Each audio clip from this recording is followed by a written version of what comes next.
Hey, here's some tips on how to fish the go-go minnow in windy conditions over brush piles. We were also using a 5'6" medium light spinning rod made by High Standard. We were using a size 10 Fluger spinning reel and 8-pound nanofill like a braided line to get our lures down there quick.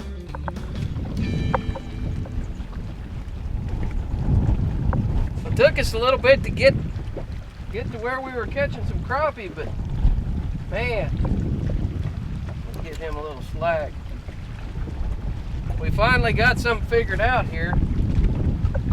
We're fishing today with Cody Mullinex here on Lake Texoma, and it's windy, it's tough fishing conditions. Persistence pays off. This is the third fish we've caught at this brush pile. You can see this is an old state of Oklahoma brush pile right here that's built on at Lake Texoma. And we've caught 3 real nice crappie. We're not keeping anything today. So let me explain to you what has happened here.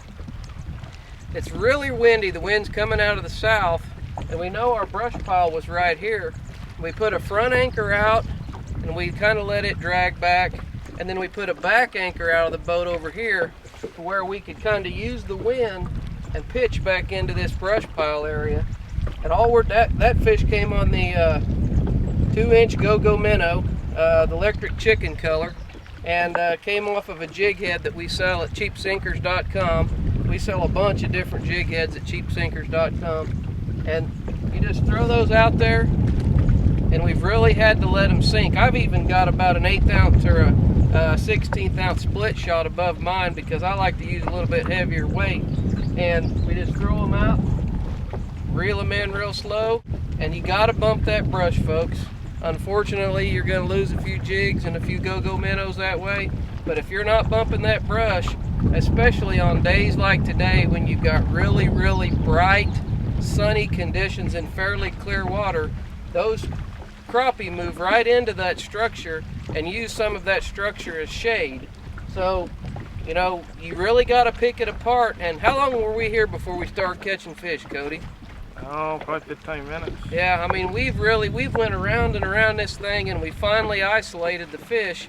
And we're not going to sit here and show you all the fish we catch out of this brush pile because I think we're going to start to catch them pretty fast now. But it took us a while, and persistence pays off on crappie fishing.